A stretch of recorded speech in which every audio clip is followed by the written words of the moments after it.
이번 지진으로 다친 사람은 없었지만 교실 벽이 무너지고 기왓장이 떨어지며 차를 덮치는 등 피해가 잇따랐습니다. 전북 전체는 물론이고 저 멀리 강원도에서까지 땅이 흔들리는 걸 느꼈다는 신고가 접수됐습니다. 정진명 기자가 피해 상황 종합했습니다. 난데없는 소리에 아빠는 주위를 살핍니다. 거실이 흔들리자 얼른 아이를 안아듭니다. 뭐야? 자냐?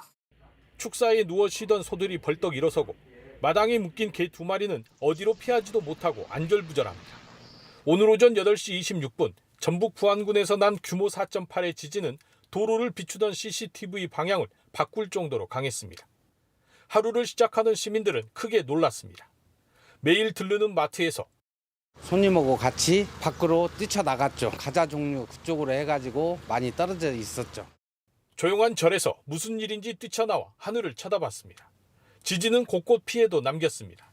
진앙지에서 7km 떨어진 학교 담장은 손가락이 들어갈 정도로 갈라졌습니다. 멀쩡했던 복도 천장에는 금이 갔습니다.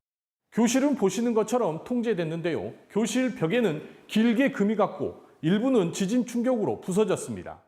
막 공간이 흔들리는 것 같아서 진짜 죽는 줄 알아가지고. 주택가 골목길에는 기왓장이 널브러졌습니다.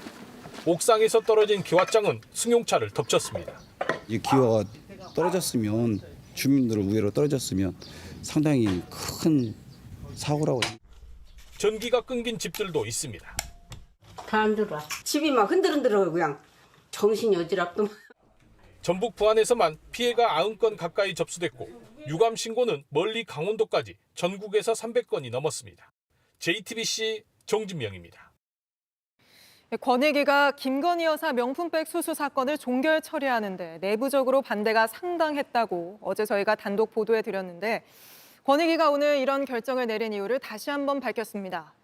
김 여사가 받은 명품백은 대통령의 직무와 관련이 없고 있다고 하더라도 처벌할 수 없다는 취지로 주장했습니다. 먼저 권익위의 주장부터 유정화 기자 보도를 보시고 맞는 말인지 스튜디오에서 따져보겠습니다. 정승윤 국민권익위 부위원장은 김건희 여사뿐 아니라 대통령을 처벌할 수 있는 규정이 없다는 점을 강조했습니다.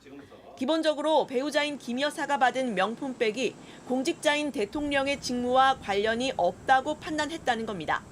따라서 청탁금지법상 신고 의무가 없다는 게 권익위의 설명입니다. 판단 근거로는 객관적 직무 관련성과 밖으로 떠도는 제공자, 즉 최재형 목사의 진술을 봤을 때 직무 관련성이 없다는 의견이 다수였다고 했습니다. 또 만약 명품백이 대통령의 직무와 관련성이 있더라도 대통령이 신고할 의무는 없다고 했습니다. 최 목사가 미국 시민권자, 즉 외국인이기 때문에 김 여사가 명품백을 받는 즉시 대통령 기록물이 되고 대통령 기록물에 대해선 신고할 필요가 없다는 겁니다. 이 과정에선 외국 정부 등으로부터 받은 선물의 신고를 규정한 공직자윤리법 15조를 적용했다고 설명했습니다. 그러나 이 모든 판단을 하는 과정에서 대통령과 김 여사, 최 목사에 대한 직접 조사는 없었다는 취지로 말했습니다. JTBC 유정화입니다. 실종자를 수색하다 순직한 해병대 최상병의 어머니가 공개 편지를 썼습니다.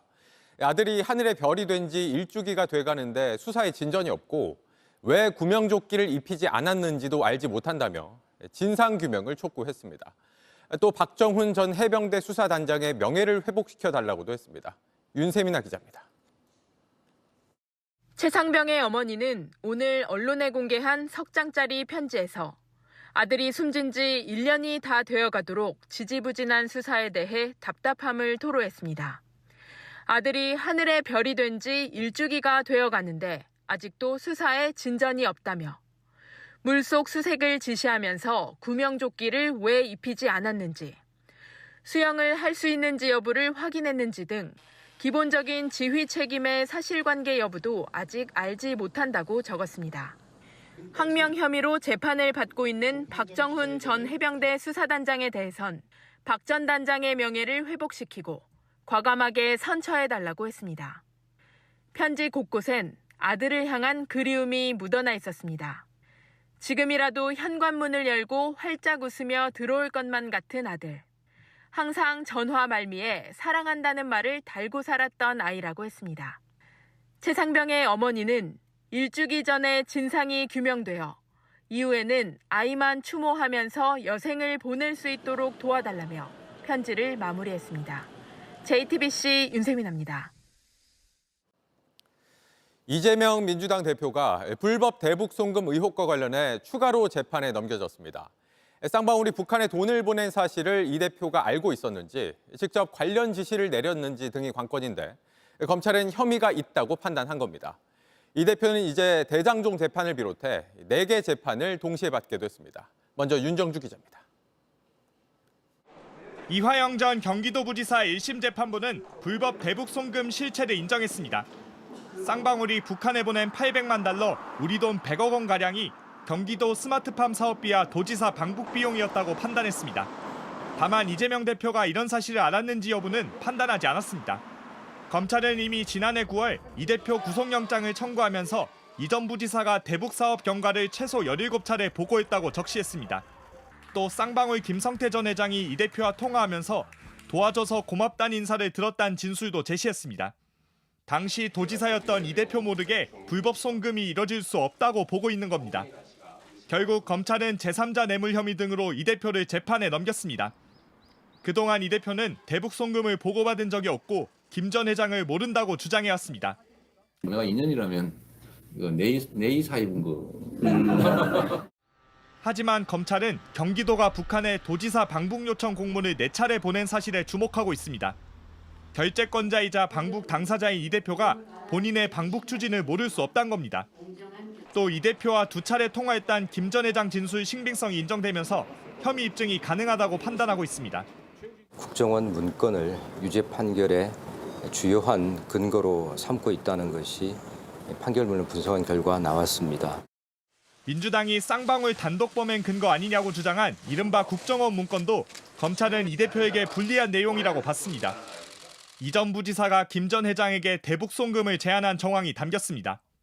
쌍방울은 대북 사업 기회와 주가 부양 기회를 얻었고 이 대표는 정치적 이익을 얻으려 했던 겁니다. JTBC 윤정주입니다. JTBC 뉴스를 시청해 주셔서 고맙습니다. 저희는 저녁 6시 50분 뉴스룸에서 뵙겠습니다.